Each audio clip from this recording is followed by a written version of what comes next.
श्रीराम जय राम रघुराम।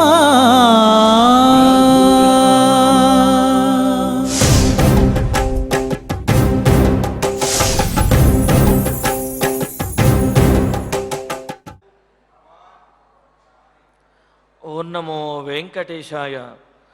किं योगशास्त्रैः किमशेष विद्या किं यागगंगादिविशेषतीर्थैः किं ब्रह्मचर्याश्रमसञ्चरेण भक्तिर्न चेत्ते रघुवंशकीर्त्याम्।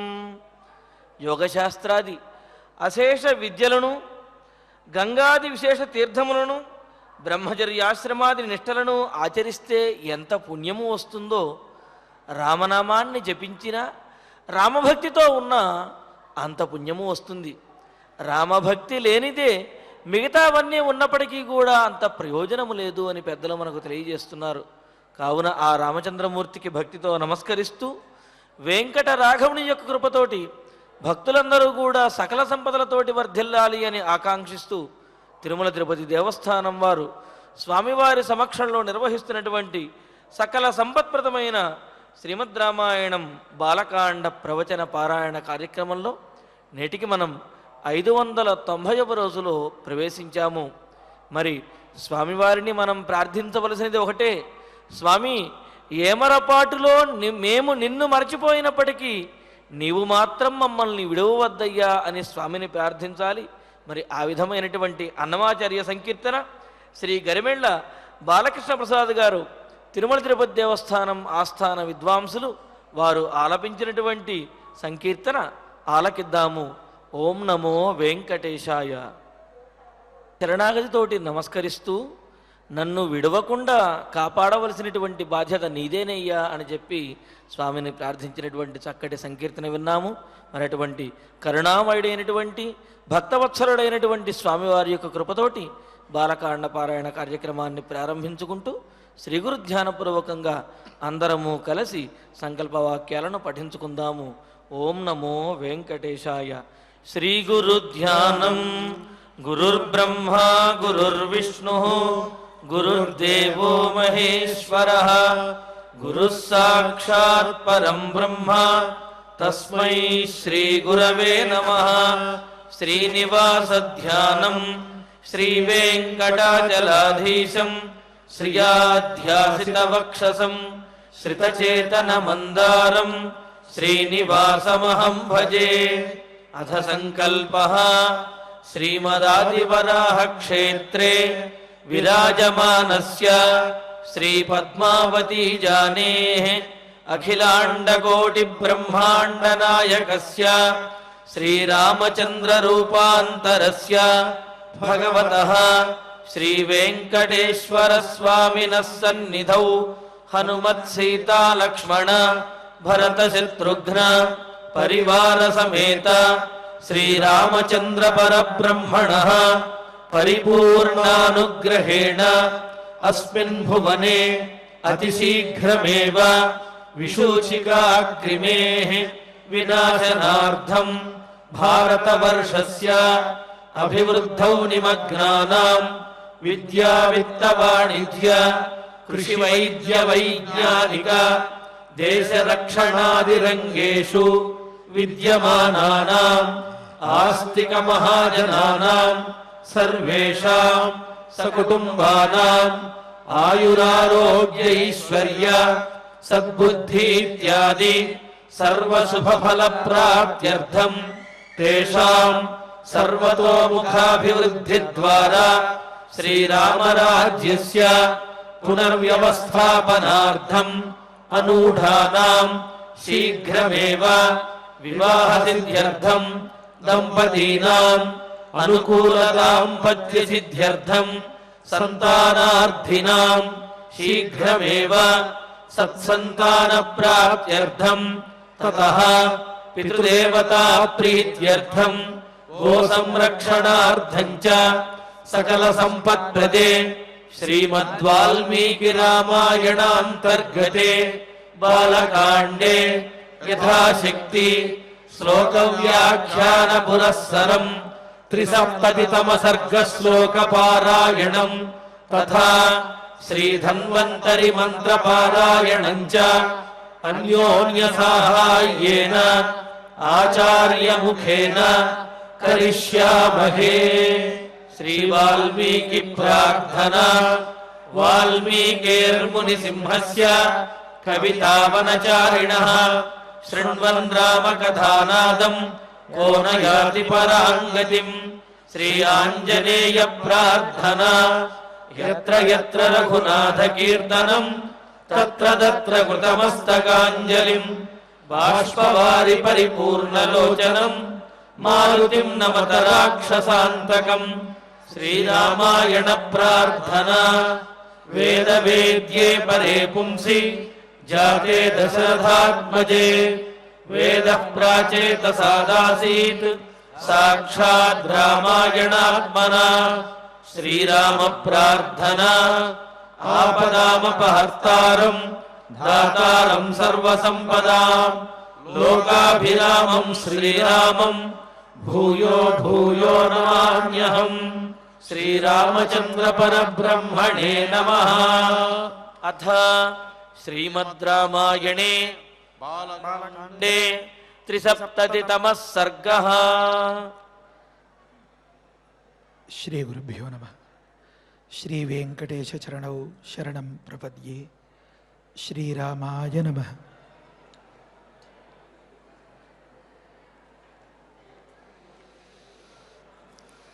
జనక మహారాజు గారు చెప్పిన 3 మాటల్ని మనం వివరించుకుంటున్నాం. ముఖ్యంగా ఈ లోకంలో ప్రతి ఒక్క వ్యక్తి ఖచ్చితంగా వినవలసినటువంటి మాటలు ఇవి. జనక మహారాజు గారు సీతాదేవితోనే చెప్పారు అని మనం ఎలా నిర్ధారించుకోగలుగుతాం? ఎన్ని ప్రమాణాలు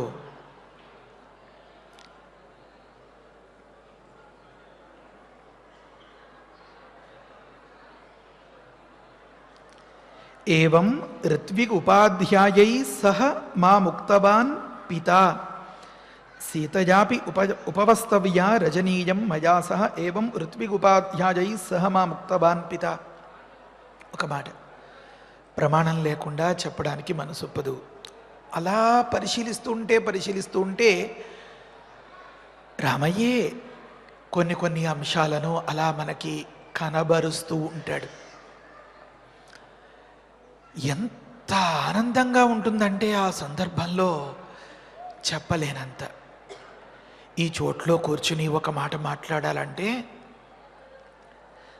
ఎంత ఒళ్ళు దగ్గర పెట్టుకుని మాట్లాడాలో. ఇప్పటి వరకు ఎన్ని వ్యాఖ్యానాలు ఉన్నాయో లోకంలో దాదాపుగా అన్నీ తిరగేసేసాం.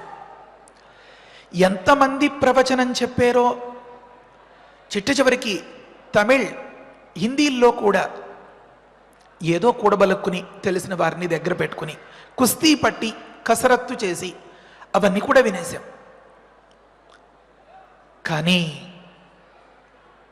మనస్సుకి సమాధానం అవ్వలేదు. వాల్మీకి మహర్షి ఎందుకిలా చెప్పారు? ఏమిటి ఎందుకిలా?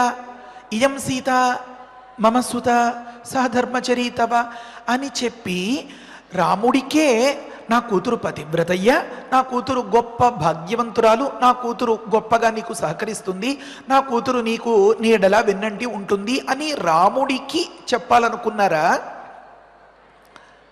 అలా అనుకుంటే ఇయం సీతా మమ సుతా సహధర్మచరీతవ పతివ్రత మహాభాగా ఛాజేవానుగత సదా అనే చెప్పి ఉండాలి కదా.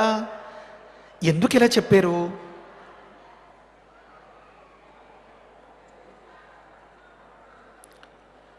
క్షణం.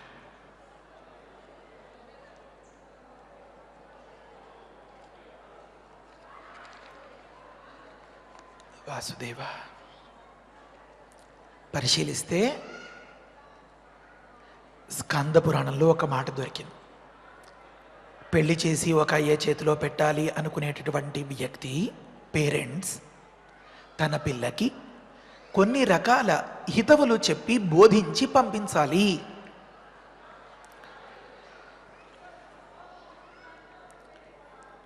ఆ సందర్భంలో కన్యాప్రదాన సమయే వాచయేయు ఇతి ద్విజాహ అని ఉంది. ద్విజాహ పురోహితులు కన్యాప్రదాన సమయే, పిల్లనిచ్చే ముందు, పిల్లని దానం చేసే ముందు ఈ రకంగా చెప్పించాలి. మనం ఈ విషయం తెలియకపోతే ఎంత మిస్ అవుతాం. ఈ సందర్భంలో స్కంద పురాణంలో మాటను గుర్తుపెట్టుకుంటే ఇవి జనక మహారాజు గారు తన చిటి తల్లిని ఉద్దేశించి చెప్పిన మాటలు అని అర్థమవుతాయి. అయితే వాల్మీకి గురుగారి హృదయమే ఇదా ఏమో తెలియదు. అది తెలిసేంత వరకు మనసాగదు. వాల్మీకి గురువుగారిని మనం సవ్యంగానే అర్థం చేసుకుంటున్నామా, ఏదైనా పొరపాటు పడుతున్నామా అని మనస్సులో ప్రశ్న వేధించేస్తూ ఉంటుంది. ఇప్పుడు చదివినటువంటి శ్లోకం అది ధారణ కలిక లేక చూసి చదివాను. ఉపాధ్యాయులు అంటే గురువులు, పురోహితులు, వేలాది మంది బ్రాహ్మణోత్తములు వీరందరూ ఉండగా నా తండ్రి గారు నాకు చెప్పారు, నాథ ఈ విషయాలు, కాబట్టి నేను ఖచ్చితంగా పతివ్రతగా ఉంటాను, కాబట్టి నేను ఖచ్చితంగా నిన్ను సేవించడం అనే అంశంలో, దంపతులు అనే మాటలో భార్య సగం భర్త సగం అని లోకం అంతా అంటూ ఉంటుంది. కానీ ఆనాటి పెళ్లి మండపంలో మా తండ్రి గారు చెప్పినట్లుగా నా వంతు, నా భాగము మహా ఎక్కువగా ఉండాలి అని చెప్పారు. కాబట్టి నేను ఖచ్చితంగా దాన్ని పాటించి తీరతాను. ఏ రకంగా పాటిస్తావు సీత? రాఘవుడి, మన శ్రీరాముడి, మన రామభద్రుడి కళ్ళల్లో ఒక ప్రశ్న సూటిగా చెప్తోంది. సుఖం వనే నివత్స్యామి యథైవ భవనే పితు. నాథ, నన్ను చిన్నప్పుడు ఆడించేటప్పుడు నా నాన్న ఒడి నాకు ఎంతటి తన్మయత్వాన్ని, పారవశ్యాన్ని, ఆనందాన్ని కలిగించిందో ఇంత అంత అని చెప్పలేను. కానీ అది ఒకప్పటి మాట. పెళ్ళి కానంత వరకు ఆడపిల్ల అమ్మ నాన్నల మీద ఆ మక్కువతో, అంతటి అపేక్షతో ఉంటుంది. అదంతా కలిపి మొత్తం తమ్ముడి మీద ప్రేమ, అన్న మీద ప్రేమ, నాన్న మీద ప్రేమ, అమ్మ మీద ప్రేమ, ఇల్లు వాకిలి తను అల్లా ఎంతో ఇష్టంగా పెంచుకున్నటువంటి ఆ ఇంట్లో ఉండేటటువంటి ఆ బంతి మొక్కలో, ఆ పూల చెట్టులో, కొమ్మలో, చెట్టు చేమ, ఆ జామ చెట్లు, వీటన్నింటి మీద ప్రేమ ఒక్క దగ్గరకు వచ్చేస్తుంది.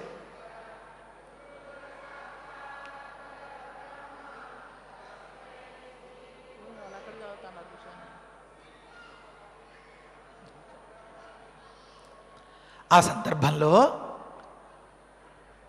మా కాస్త ప్రశాంతంగా ఉండి మీరందరూ కూడా ఈ మాటలు వినాలి. వేల జన్మలు తపస్సులు చేస్తే కూడా మనం ఇంతటి అంశాన్ని మనం సంపాదించుకోలేం. ఇది జార విడుచుకుంటే అతి విలువైనటువంటి అంశాన్ని మనం కోల్పోతాం. ఈ సంసారంలో మనం అనుభవించడానికి ఏముంది, ఏం మిగిలింది? బాధలు తప్ప. కానీ వైకుంఠంలో ఉన్నంత ఆనందం మనం పొందగలగాలి అంటే ఇదే ముఖ్యమైనటువంటి మహోపదేశం. మనం ఈ బాలకాండలో అతి విలువైనటువంటి ఉపదేశాలు చదువుకున్న బ్రహ్మర్షులు, విశ్వామిత్రులు చెప్పిన మాటలు, శతానందులు చెప్పినటువంటి మాటలు, ఒక సందర్భంలో వశిష్ఠుల వారు చెప్పినటువంటి మాటలు ప్రస్తుతం జనక మహారాజు గారు చెప్తున్నారు. టీనేజ్లో ఉన్నటువంటి, పెళ్లికి సిద్ధపడుతూ ఉన్నటువంటి, కొత్తగా పెళ్ళైనటువంటి 60 ఏళ్ళు వచ్చినా ఇంకా బుద్ధి వికాసం లేక కుమ్ములాడుకుంటూ ఉండేటటువంటి ఆ దంపతులతో సహా ఈ యువ జంటలకు, కాబోయే జంటలకు జనక మహారాజు గారు చెప్పేటటువంటి ఈ విలువైన అంశాన్ని మనం జారవిడుచుకోకూడదు. కాస్త ప్రశాంతంగా నిశ్శబ్దంగా ఉండాలి. ఇష్టంగా ఉంటే తప్ప మన రాముడు వెంటనే మడమ తిప్పేస్తాడు, అస్సలు అక్కడ దృష్టి పెట్టలేడు. కాబట్టే స్వామి కీర్తించారు, మహాప్రభో నాకు చేత కాకపోయినా నేను వెర్రివాడనైనా నన్ను విడిచిపెట్టకయ్యా. ఎందుకంటే నిన్ను ఎలా సేవించాలో ఎలా పూజించాలో విధి విధానాలు నాకు తెలియకపోయినా నువ్వంటే నాకు ఇష్టం, అంతే, ఇంతకంటే ఏం చెప్పలేను నేను. ఆ ఇష్టాన్ని మాత్రమే నువ్వు ఎంచి నా యోగ్యతలని అన్నింటినీ పక్కన పెట్టి నన్ను రక్షించి నన్ను ఉద్ధరించు అని వేడుకున్నారు కదా స్వామి. ఆ రకంగా అన్నమాచార్యుల కోవలోకి, త్యాగరాజస్వామి వారి కోవలోకి, ఆ ముత్తు స్వామి దీక్షితుల అలాంటి మహనీయుల కోవలోకి మనం కూడా వెళ్ళి అలా ప్రార్థించాలన్నమాట. తెలియక అపరాధాలు చేస్తే తెలుసుకుని నీకు సంబంధించిన విధానాలని అన్నింటినీ పాటించకపోయినా అన్నింటినీ మన్నించి వెర్రివాడనైనా కడవారు నవ్వకుండా కాచుకో నన్ను నీవు అని అన్నారు. ఈ పాటలన్నీ వినేస్తున్నాం, జీవితాలు గడిచిపోతున్నాయి. లక్షలాది జన్మలు పశు ప్రవృత్తితో ఉంటున్నామా, మనుష్య ప్రవృత్తితో ఉంటున్నామా? మనిషికి ఉండేటటువంటి ప్రత్యేకతలని అన్నింటినీ మనం ఎంతవరకు యుటిలైజ్ చేసుకుంటున్నాం మనం కాస్త వివరించుకోవాలి. అవి వివరించుకోవాలంటే ముందుగా మనకి తెలియాలి. ఒక రత్నాల పేటికను మనం కూర్చోవడానికి ఒక స్టూల్ లాగో, తల కింద పెట్టుకోవడానికి ఒక తలగడలాగో ఉపయోగించుకున్న వాడికంటే వెర్రివాడు లోకంలో ఎవరుంటారండి? ఆ పెట్టెని తెరిస్తే అందులో బోళ్ళు జిగేల్ మని రత్నాలు ఉంటాయి అన్నమాట. ప్రస్తుతంలో సీతమ్మ వారు చెప్తుంది, నాకు పెళ్ళయ్యేంత వరకు మా నాన్నంటే పిచ్చి ఇష్టం, చెప్పలేనంత. ఇప్పుడు కూడా ఉంది, కాకపోతే అదంతా మొత్తంగా ఒక్కటిగా నీ మీదకి చేరిపోయింది రామా. నీతో ఉండేటటువంటి చోటు, స్థలం, అది భయంకరమైనటువంటి కీకారణ్యమైన, అవన్నీ ముళ్ళ పొదలే అయినా అడుగు తీసి అడుగు వేయడానికి వీలు కాకపోయినా, అడుగు వేస్తే అరికాలి నిండా ముళ్ళు గుచ్చుకుపోయేలాగా ఉన్నా కూడా, చిన్నప్పుడు నేను ఎంతో ప్రియంగా ఆడుకునేలాంటి, చిన్నప్పుడు నన్ను ఎంతో ప్రియమారా చేరదీసినటువంటి మా తండ్రి ఒడిని కంటే మించినది నీతో సావాసం నాకు. మా నాన్న చెప్పాడు, పతివ్రత మహాభాగా నువ్వు అలా ఉండాలి తల్లి అని చెప్పాడు. కాబట్టి సుఖం వనే నివత్స్యామి. రాఘవుడు అంటాడు, సీత నీకు ఎందుకు వచ్చిన కష్టాలు, హాయిగా ఇక్కడ ఉండొచ్చు కదా. కాదు, అడవిలోకి వస్తే కష్టపడిపోతావు సీత. కాదు, నేను అడవిలోనే ఉంటాను, నీతోనే ఉంటాను, సుఖంగా ఉంటాను చెప్తోంది. సుఖం వనే నివత్స్యామి యథైవ భవనే పితుః. నా తండ్రి భవనంలో, ఏమండి అయోధ్యలో ఉన్నట్లు అనకూడదండి. 12 సంవత్సరాలు సుఖంగా కాపురం చేసింది కదా. కాదు, ఆడపిల్లకి తండ్రి అంటే, పుట్టిల్లు అంటే ఆ మక్కువ మమకారమే వేరు. కాబట్టి నీ జతలో నేను పొందేటటువంటి సుఖం ఎంత అని చెప్పాలి అంటే, ఎంచి చూపించాలి అంటే పుట్టిల్లిని చూపించిందనమాట, అత్తింటిని చూపించలేదు. ఎంత కాదన్నా ఎంతో కొంత బెరుకే, కాళ్ళు చాపేవు అని తప్పు, ప్రొద్దుటి టీవీ పెట్టేవు అని తప్పు, ఇంత పొద్దెక్కినా ఇంకా లేవలేదా అని తప్పు, ఏవేమో రకరకాల కారణాలు. మరి కన్న తల్లి అయితే అన్నీ అర్థం చేసుకుంటుంది.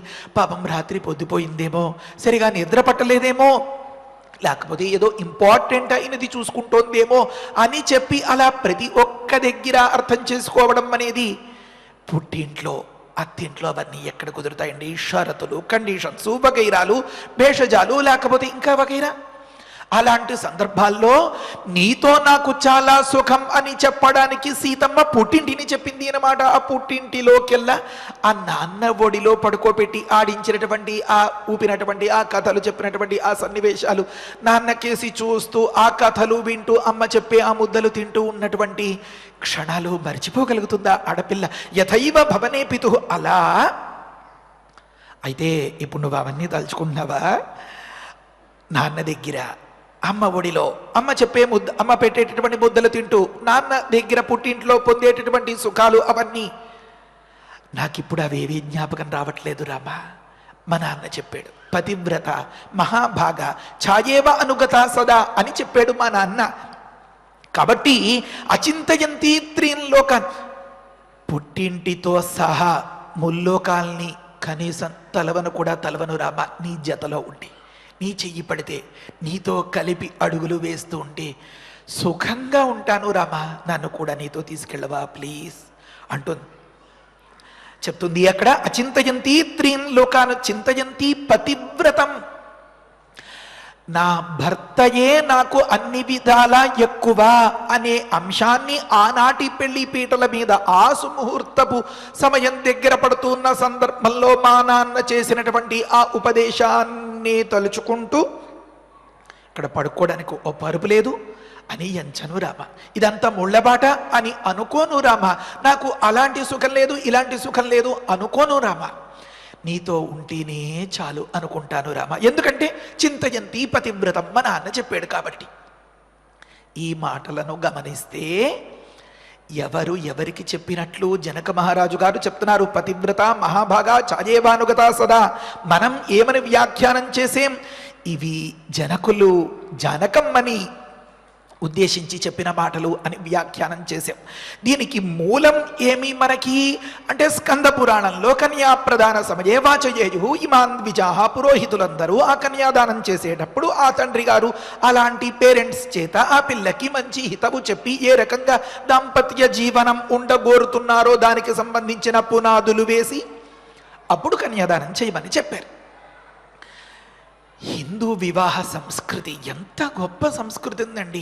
మీరు ఎక్కడైనా మళ్ళీ గమనించగలుగుతారా? కలిసి కంబైన్డ్గా ఒక ఇల్లు అద్దెకు తీసుకుంటే సహజీవనం సాగించవచ్చు, కానీ దానికి దాంపత్యం అని పేరు పెట్టలేం, దానికి పాతివ్రత్యం అని అనుకోలేం.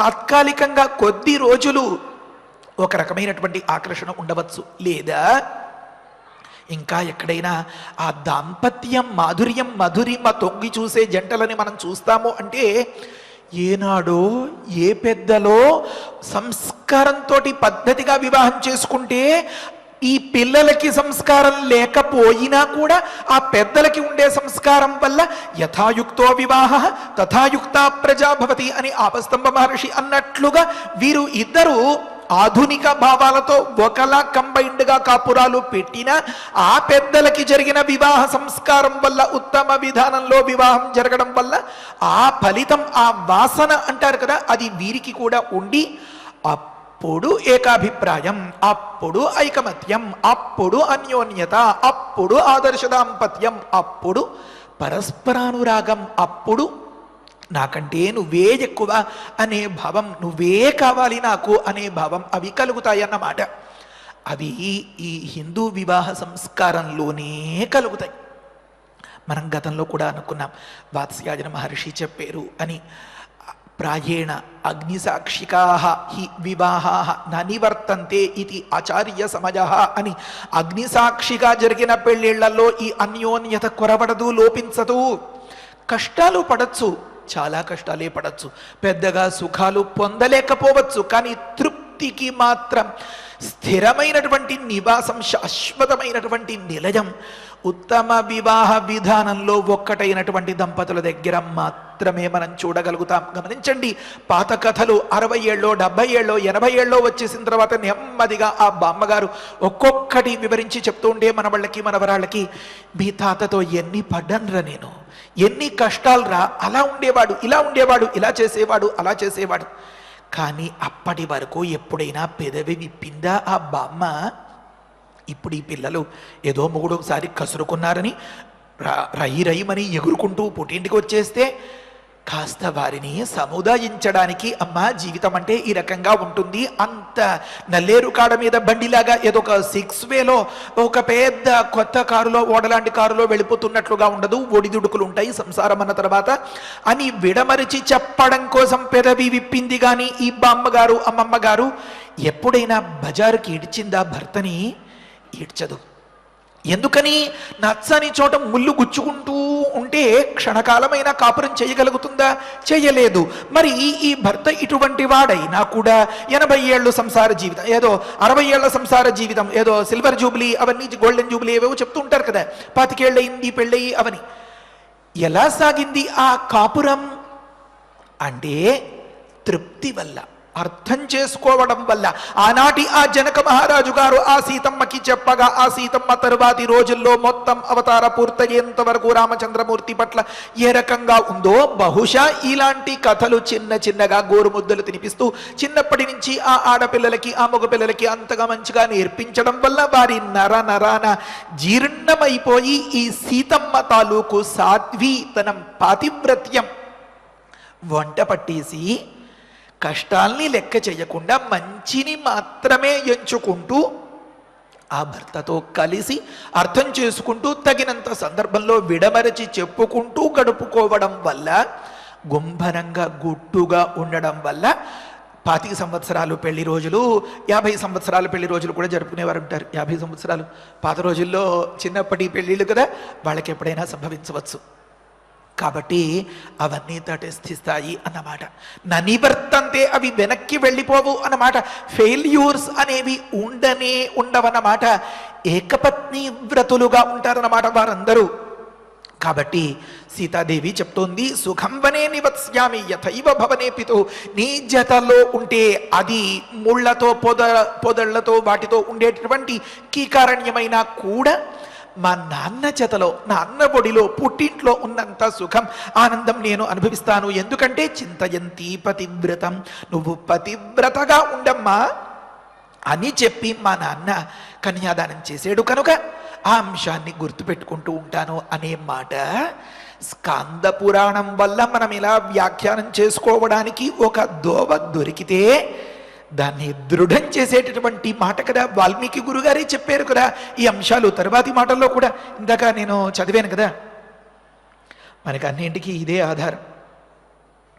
ఏవం ఋత్విక్ ఉపాధ్యాయై సహ మా ముక్తవాన్ పిత. ఈ పుస్తకాలన్నీ క్యారీ చేయాలంటే చాలా కష్టం కదా. ఉపాధ్యాయులు అంటే గురువులు, పురోహితులు. వీరందరి జతలో నన్ను గూర్చి ఉక్తవాను చెప్పాడు పిత, నువ్వు పతివ్రతగా ఉండు అని సీతమ్మ చేత ఆ డైలాగ్ ఆ తర్వాత అలా చెప్పించారు. అంటే వాల్మీకి గురుగారు రాసినటువంటి మాటలు కదా ఇవన్నీ. సీతమ్మ అలా చెప్పింది అని మనకి వివరించారు. అంటే ఈనాటి ఈ కళ్యాణ ఘట్టంలో మనం ఇప్పుడు పెళ్లివారంగా, అందున సీతమ్మ తరపున ఆ పెళ్లి మండపంలో ఉన్నట్లే మనం ఇప్పుడు గమనిస్తే పతివ్రత మహాభాగ అనే మాట జనక మహారాజు గారు ఎవరిని ఉద్దేశించి అన్నట్లు, జానకమ్మని ఉద్దేశించి అన్నట్లు. మనం అనుకున్నటువంటి ఒక వ్యాఖ్యానానికి వాల్మీకి గురుగారి మాటల్లోనే బలం దొరికిందనుకోండి, ఎంత సంతోషంగా ఉంటుంది. మనం ఎట్టి పరిస్థితుల్లో తప్పుడు వ్యాఖ్యానం చేయలేదు అని చాలా ధీమా అన్నమాట. ఇంకొక ముఖ్యమైనటువంటి మాట, అడవికి వస్తావు సరే, అక్కడ సుఖంగా ఉంటాను, నీతో జతలో ఉంటాను, అవన్నీ చెప్తున్నావు సరే, ఏం చేస్తావు నువ్వు నాకు? నీ వల్ల నాకేమైనా ఉపకారం ఉందా? ఏదో పెళ్లికి పెడుతూ అన్నట్లుగా చంకలో పెట్టుకుని వెళ్ళినట్లుగా అయిపోతుందా నా పరిస్థితి? కాదురామా, నేను నీకు శుశ్రూష చేస్తాను, నీకేం కావాలో ఆ సేవ చేస్తాను. శుశ్రూషమాణ తే నిత్యం, ప్రతి క్షణం నీకు శుశ్రూష చేస్తూ ఉంటాను. ఓహోహో, బాగానే ఉంది. నేనేదో బ్రహ్మచర్యంతో అడవులకు వెళ్ళి, నేనేదో దీక్షతో అక్కడ ఒకలా గడిపి ఒకలాంటి కార్యాన్ని చక్కపెట్టాల్సిన సందర్భంలో అతిరూపవతి సీత ఇంతటి అందాల భరణి, ఇంతటి ముద్దుగుమ్మ, ఇంత కొత్త పెళ్ళాం, ఇలాంటి అన్యోన్యమైనటువంటి మైత్రీ బంధంతో ఉండేటటువంటి ఇలాంటి పిల్ల జతగా వస్తే ఇంకా వ్రతం ఏమిటి, ఉపవాసం ఏమిటి, బ్రహ్మచర్యం ఏమిటి, అంత గోవింద గోవింద అయిపోవచ్చు కదా. రామా, కంగారు పడకు, అస్సలు అలా నీ వ్రతాన్ని నేను పాడు చెయ్యను.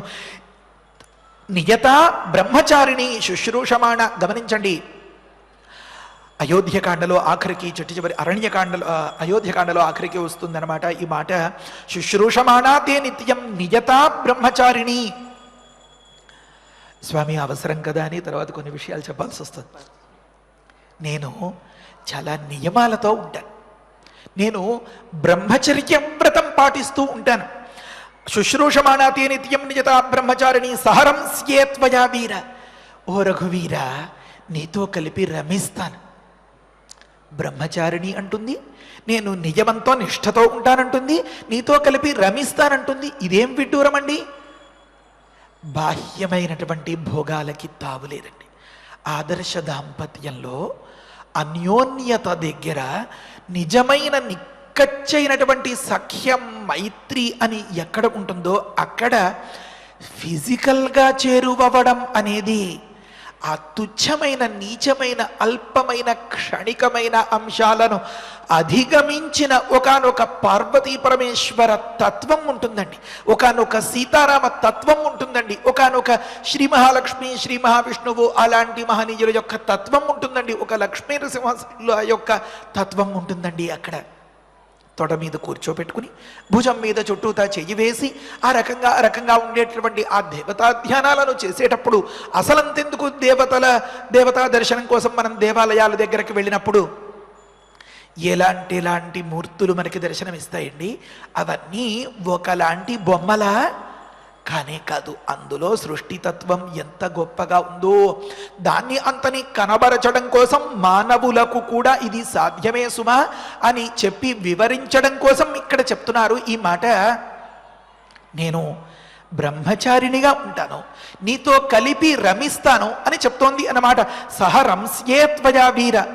రామా, నా జతలో ఆ ముళ్ళ పొదలు, భయంకరమైనటువంటి ఆ మృగాల మధ్య ఆ కికారణ్యం కూడా ఒకానొక తేనె జురుకుంటున్నట్లుగా, ఒకానొక పరిమళవంతమైనటువంటి పూలను సువాసన వెదజల్లేటటువంటి ఆ సందర్భాన్ని ఆస్వాదిస్తున్నట్లుగా, ఎంజాయ్ చేస్తున్నట్లుగా ఉంటుంది. రామా, నన్ను కూడా ఉంచుకోరామా, నన్ను కాదనకు రామా అని చెప్తుంది అన్నమాట. ఎందుకంటే చింతయంతి పతివ్రతం మనాన్న ఆనాడు అందరి పురోహితులు ఉపాధ్యాయుల సాక్షిగా నాకు చేసినటువంటి ఈ ఉపదేశాన్ని గుర్తుపెట్టుకుంటే నేను నిన్ను ఒక్కడిని వెళ్ళడానికి ఒప్పుకోను రామా, నన్ను కూడా తీసుకువెళ్ళవలసిందే అని అర్థిస్తోందన్నమాట. ఆ సందర్భంలో చెప్పినటువంటి మాటలు ఆనాడు మా నాన్నగారు అలా చెప్పారు అని ఆ మాట మనం చదువుకుని ఇక్కడ దానికి వ్యాఖ్యానం చేసుకుంటే పతివ్రత మహాభాగ అనే మాట సీతమ్మని ఉద్దేశించి చెప్పినట్లుగా మనం బల్ల గుద్ది ఒట్టేసి చెప్పగలుగుతాం అన్నమాట.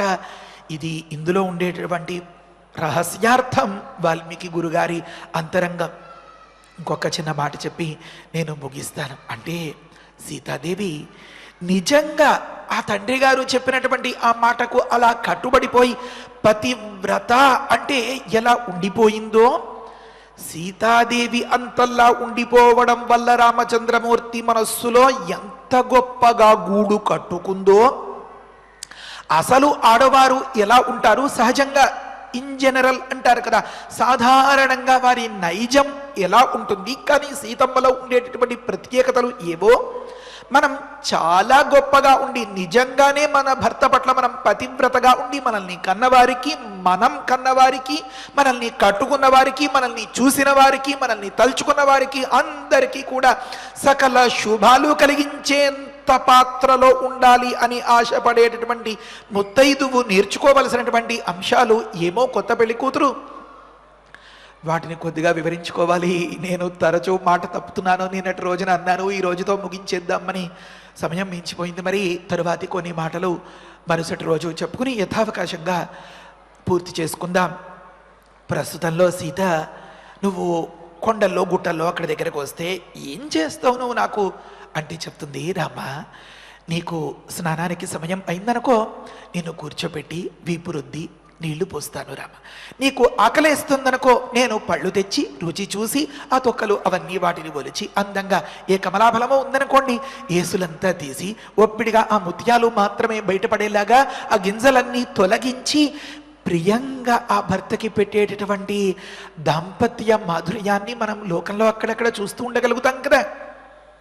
దాదాపుగా 100% పెళ్ళైన మొదటి సంవత్సరంలో మాత్రం ఖచ్చితంగా చూడగలుగుతాం. ఆ పైవాడి దయ. కాబట్టి ప్రస్తుతంలో అభిషేకం కరిష్యామి తాసు నిత్యం. ఓహో, బాగానే ఉంది, చల్లటి నీళ్లు, కోయిల కూతలు, ఆ పరిమళాలు, మధుగంధాలు అవన్నీ అలా ఉంటే నువ్వు నీళ్లు పోస్తూ వీపు రుద్దుతూ ఉంటే ఇంకేమైనా ఉందా? రామ రామ రామ రామ, పొరపాటు పడకు రామ. నిత్యం యతవ్రత, నేను ఎంతో నియమంతో ఉంటాను రామ. ఉపవాసంలో ఉన్న సందర్భంలో, ఎంతో నిష్ఠతో ఉన్న సందర్భంలో కూడా భార్యతో చేరి పరమానందించేటటువంటి సందర్భాలు ఉంటాయి కదా. తాను భోజనం చేయడు అని అనుకోండి, ఆ కావాల్సినటువంటి పళ్ళను మాత్రమే తింటాడు అని అనుకోండి, అవి స్వయంగా తీసుకొచ్చి అక్కడ ఒక పీట వేసి కూర్చోపెట్టి గ్లాసు నీళ్లు పెట్టి ఫ్యాన్ వేసి ఆ భార్య ఒలిచి ఇస్తూ ఉంటే ఆ భర్త ఒక్కొక్కతోనే అలా తింటూ ఉంటే ఎంత ఆనందంగా ఉంటుందండి, ఎంత పారవశ్యంగా ఉంటుందండి. ఒక ఏకాదశి, ఒక శివరాత్రి, ఇంకొక సందర్భంలో ఏ రకములైనటువంటి ఇతరములైన వాటికి తావులేని ఆ సందర్భంలో ఆ ఉపవాస వ్రత దీక్ష చెడకుండా అతడు వైకుంఠంలో ఉన్నంతటి ఆనందాన్ని ఈ ఇల్లాలి ద్వారా పొందగలుగుతాడు కదండి.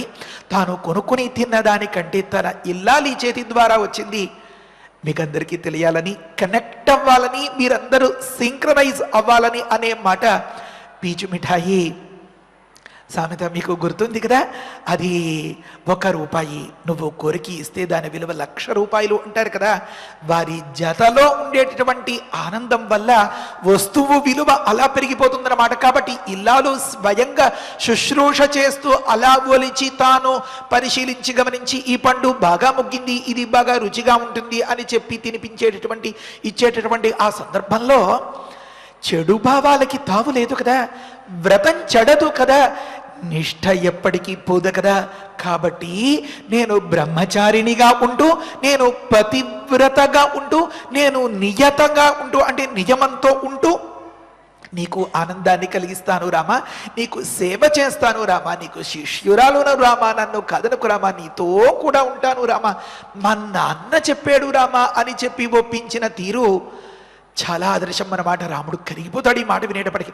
అభిషేకం కరిష్యామి, నీకు చక్కగా తలంటి నీరు పోస్తాను రామా, ఒళ్ళు రుద్దుతాను రామా, తాసు నిత్యం యతవ్రత, నేను మాత్రం కంట్రోల్లో ఉంటాను రామా, నియమంగా ఉంటాను రామా, ఏ రకమైనటువంటి చెడు భావాలు ఉండవు రామా, నాకు సహత్మయ విశాలాక్ష ఈ మాటలు చెప్పేటప్పటికీ రామయ్య ఇంత కళ్ళు పెద్దవి చేసుకుని ఇలా చెప్తోంది, ఇంత కన్విన్సింగ్గా మాట్లాడేస్తోంది అని చూస్తుంటే చెప్తోంది రంస్యే పరమనందిని, నాకు అదే పరమానందం నీకు శుశ్రూష చేస్తూ ఉంటే అలా నీతో రమిస్తాను రామా అని చెప్తుందన్నమాట.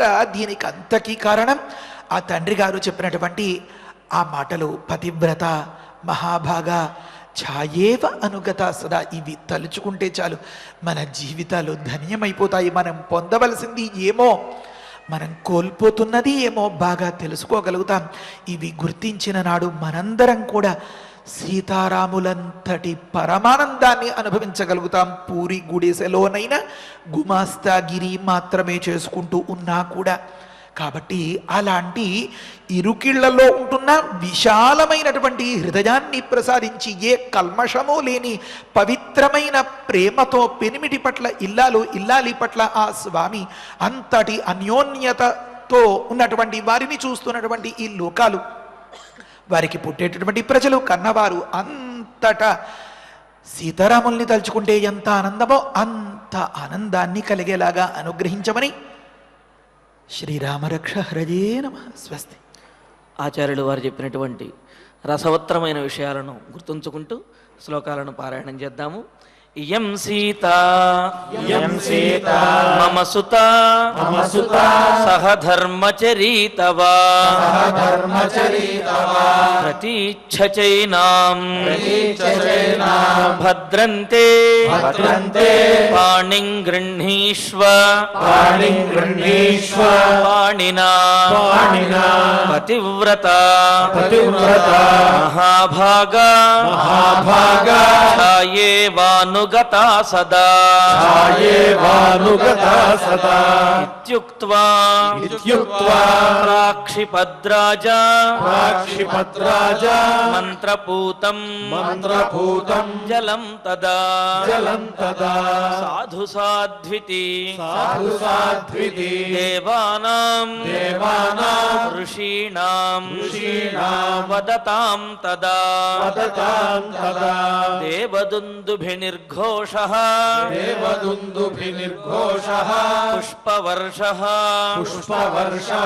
మహానభూత్ ఇత్యార్షే శ్రీమద్ రామాయణే బాలకాండే సప్తతితమే సర్గే శ్లోకత్రయం సీతారాములు అరణ్యవాసంలో కష్టపడ్డారు అని చెప్పి అందరూ అనుకుంటారు కానీ కొంతకాలం కష్టపడ్డప్పటికీ కూడా ఆ అరణ్యవాస ప్రారంభంలో వారి యొక్క అన్యోన్యతను చూచి, అంటే నిష్ఠతో కూడిన వ్రతముతో కూడినటువంటి అన్యోన్యతను చూచి ప్రకృతి కూడా పులకించేదిట. మరి ఆ విధంగా వారు ఆనందంగా గడిపిన విషయాలు కూడా మనకు చక్కగా తెలియజేశారు. ఇక ఇప్పుడు ఫలశ్రుతి నుండి మంగళాంతం వరకు అందరము కలిసి పారాయణ చేసుకుందాము. ఫలశ్రుతి కుటుంబ వృద్ధిం ధనధాన్య వృద్ధిం శ్రియశ్చ ముఖ్యా సుఖముత్తమంచ శ్రుత్వా శుభం కావ్యవిదం మహార్థం ప్రాప్నోతి సర్వాం భువిచార్థ సిద్ధిం. శ్రీరామచంద్ర పరబ్రహ్మణే నమః.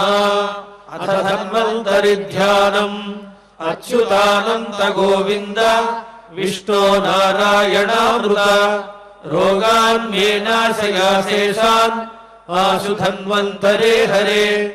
ఆరోగ్యం దీర్ఘమాయుష్యం బలం తేజోధియం శ్రియం స్వభక్తేభ్యోనుగృహ్ణంతం వందే ధన్వంతరిం హరిం.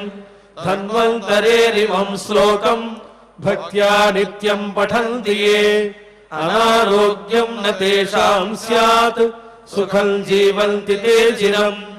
ఓం నమో భగవతే వాసుదేవాయ ధన్వంతరయే అమృతకలశహస్తాయ వజ్రజలౌకహస్తాయ సర్వామయ వినాశనాయ త్రైలోక్యనాథాయ మహావిష్ణవే స్వాహా. ఓం వాసుదేవాయ విద్మహే సుధాహస్తాయ ధీమహి తన్నో ధన్వంతరి ప్రచోదయాత్. అథ నవగ్రహ ప్రార్థనా ఆరోగ్యం పద్మబంధుర్వితరతు నితరాం సంపదం సీతరశ్మిః భూలాభం భూమిపుత్రః సకలగుణయుతాం వాగ్విభూతిం చ సౌమ్యః సౌభాగ్యం దేవమంత్రి రిపుభయశమనం భార్గవః శౌర్యమార్కిః దీర్ఘాయుః సైంహికేయః విపులతరయశః కేతుః ఆచంద్రతారం. అరిష్టాని ప్రణశ్యంతు దురితాని భయాని చ శాంతిరస్తు శుభం మేస్తు గ్రహాః కుర్వంతు మంగళం. అథ క్షమా ప్రార్థనా యదక్షరపదభ్రష్టం మాత్రాహీనం చ యద్భవేత్ తత్సర్వం క్షమ్యతాం దేవ నారాయణ నమోస్తుతే. అథ భగవత్సమర్పణం కాయేన వాచా మనసేంద్రియైర్వా బుద్ధ్యాత్మనా వా ప్రకృతే స్వభావాత్ కరోమి యద్యత్ సకలం పరస్మై నారాయణాయేతి సమర్పయామి. అథ మంగళం శ్రియః కాంతాయ కళ్యాణ నిధయే నిధయేర్థినాం శ్రీవేంకట నివాసాయ శ్రీనివాసాయ మంగళం.